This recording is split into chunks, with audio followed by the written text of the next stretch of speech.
Back in the day, I was involved in a series of spiritual wellness communities that overemphasized the popular New Age refrain, "There are no victims." Now, the intention was to create a growth mindset, to inspire emotional accountability and self-awareness, and at first, it worked for me. I was able to step outside of my victimhood and learn how to do the inner work and own my shit, as they say.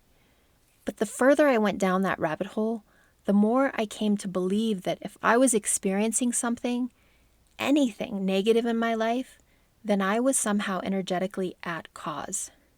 So basically, if something out there felt off to me, that I just needed to get right within. I had gone from not taking responsibility to taking all of the responsibility. And this was all made worse when I started hanging out with people who would use the near enemy guise of honesty and truth-telling to justify their dominant behavior.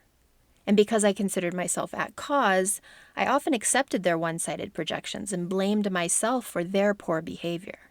When I had feelings about being verbally assaulted, I would remind myself never to be a victim, and I would spend all of my energy holding myself accountable for their choices. After all, I was energetically asking for it, wasn't I? I'd been taught that the most enlightened way to deal with conflict was to suppress my feelings and rise above them. And because I didn't self-express my anger, I internalized it as shame. Of course, it's easy to see the wisdom of not getting mired in victim mentality. But if we aren't careful, our supposed tos and spiritual ideals can back us into impossible corners.